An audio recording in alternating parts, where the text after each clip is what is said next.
Hello friend, this is Vikas Pandey and welcome to easytutswarui.com।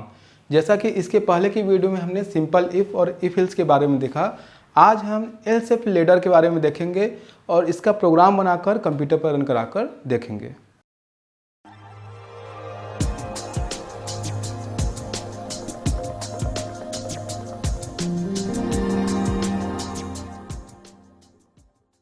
सबसे पहले हम एल्स इफ लेडर के बारे में समझ लेते हैं।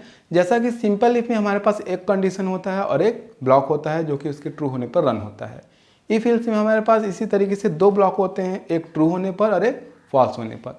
लेकिन अगर हमारे पास मोर देन वन कंडीशन, दो या दो से ज़्यादा कंडीशन है आपके पास, तो आप यहाँ पर एल्स इफ लेडर का यूज़ करते हैं, जहाँ पर आपके पास ढेर सारे कंडीशन या फिर दो या दो से ज़्यादा कंडीशन हैं और साथ ही उनके अपने अपने ब्लॉक होते हैं जो कि ट्रू होने पर एग्जीक्यूट होते हैं।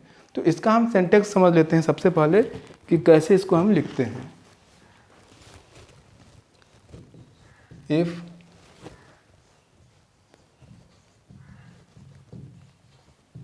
कंडीशन 1, तो इसका अपना ब्लॉक होगा।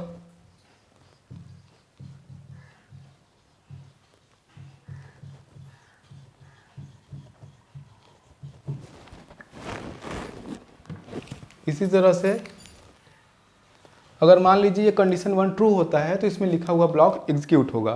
लेकिन इसके बाद भी आपके पास और कंडीशन है, तो आप इस तरीके से एल्स इफ का यूज यहाँ पर करेंगे और कंडीशन लिखेंगे। कंडीशन 2, इसका अपना ब्लॉक होगा।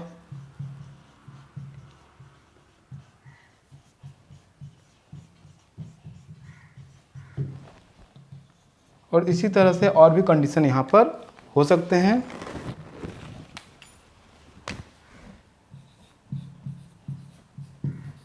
एल्स इफ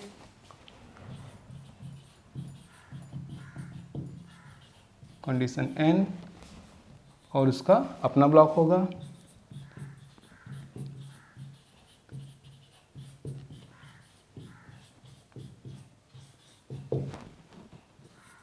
तो इस तरह से आप देख पा रहे हैं यहाँ पर आपके पास एक या एक से अधिक कंडीशन है और जो भी कंडीशन यहाँ पे ट्रू होगा उसमें लिखा हुआ ब्लॉक या फिर उसमें लिखे हुए स्टेटमेंट जो है वो यहाँ पर एग्जीक्यूट होंगे और उसके बाद आगे के जो स्टेटमेंट है वो स्किप हो जाएंगे और फिर इन पूरे से बाहर आने के बाद जो नेक्स्ट स्टेटमेंट होंगे वो रन होंगे। लेकिन मान लीजिए यहाँ पर आपका कंडीशन 1, 2 या फिर और जो कंडीशन है सभी फॉल्स हो जाते हैं, तो फिर यहाँ पर लास्ट में होता है डिफ़ॉल्ट ब्लॉक या फिर डिफ़ॉल्ट स्टेटमेंट, जिसको हम इस तरीके से एल्स में लिखते हैं।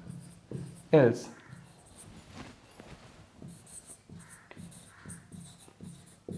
Default statement. तो इस तरीके से यहाँ पर सभी कंडीशन फॉल्स हो जाने पर डिफ़ॉल्ट स्टेटमेंट रन होते हैं जो कि एल्स ब्लॉक में लिखा होता है। लेकिन यहाँ पर जो एल्स ब्लॉक है ये ऑप्शनल है, ज़रूरी नहीं है कि आप एल्स इफ लेडर जब लिखते हैं तो एल्स आपको लगाना ही पड़े। अगर आपको ज़रूरत है तो आप लगाइए, अदरवाइज़ आप इसको हटा सकते हैं, ये ऑप्शनल है। अब हम इसका एक फ्लो चार्ट बनाकर देखते हैं। फ्लो चार्ट बना लेते हैं इसका एक सिंपल सा, जैसा हमने अभी इसका सिंटैक्स देखा उसी तरह से इसका फ्लो चार्ट बना लेते हैं। टेस्ट कंडीशन 1, अगर ये ट्रू होता है तो इसके पास अपना एक ब्लॉक होगा जो एग्जीक्यूट होगा। लेकिन अगर ये फॉल्स होता है तो फिर ये नेक्स्ट स्टेटमेंट को चेक करेगा।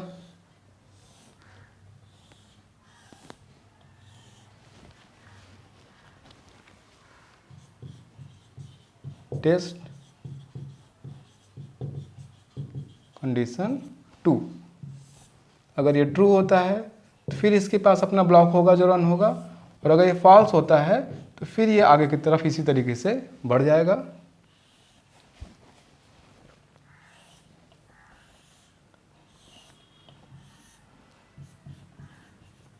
टेस्ट कंडीशन n, और यहाँ पर अगर ये ट्रू होता है तो फिर इसके पास अपना ब्लॉक होगा जो एग्जीक्यूट होगा, अदरवाइज फॉल्स होने पर फिर ये डिफ़ॉल्ट स्टेटमेंट यहाँ पर रन होगा। तो यहाँ पर जो ब्लॉक है उसको लिख लेते हैं। जैसा कि सिंटेक्स में हमने लिखा था,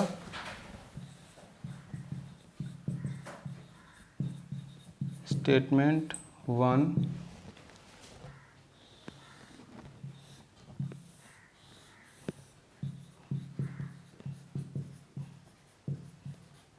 स्टेटमेंट 2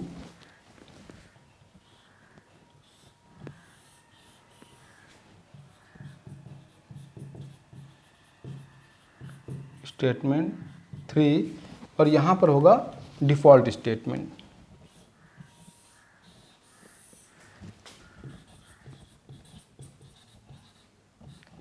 डिफ़ॉल्ट स्टेटमेंट और उसके बाद ये आगे की तरफ बढ़ जाएंगे।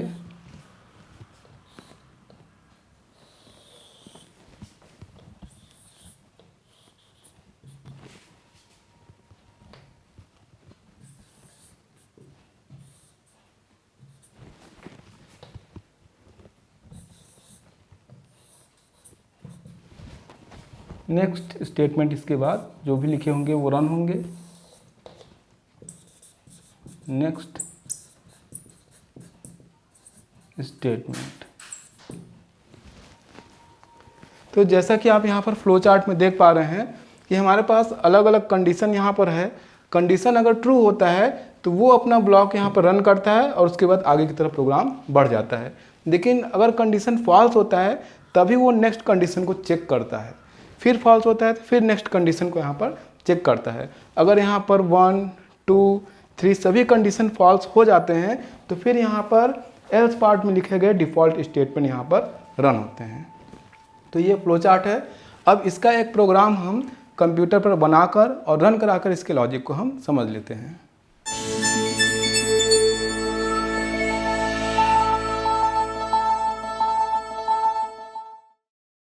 न्यू फाइल ओपन करते हैं। इसके बाद इसको मैं सेव कर लेता हूँ else if ladder.c और यहाँ पर मैं प्रोग्राम बना रहा हूँ जहाँ पर यूज़र द्वारा एंटर किए गए नंबर के लिए वो पॉजिटिव है या फिर निगेटिव है या फिर 0 है, इसके लिए मैसेज स्क्रीन पर डिस्प्ले कराएंगे। तो इसके लिए मैं यहाँ पर एक वेरिएबल बनाता हूँ n और यहाँ पर इसको एंटर कराने के लिए एक मैसेज डिस्प्ले कराएंगे स्क्रीन पर, एंटर अ नंबर, और इसको इनपुट करने के लिए scanf %d, address of n।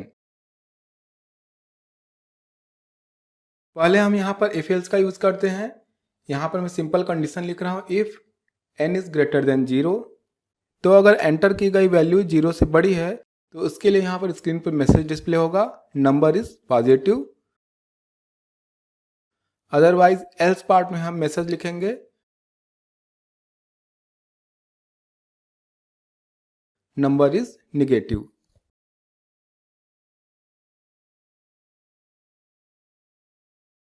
और यहाँ मैं लास्ट में मैसेज लिख रहा हूँ, printf एंड ऑफ प्रोग्राम। यहाँ पर एंटर की गई वैल्यू अगर 0 से बड़ी है तो कंडीशन ट्रू होने पर यह मैसेज स्क्रीन पे डिस्प्ले होगा, अदरवाइज एल्स पार्ट पे लिखा हुआ ये मैसेज डिस्प्ले होगा। इसके बाद ये मैसेज स्क्रीन पे डिस्प्ले होगा जो कि if else का पार्ट नहीं है।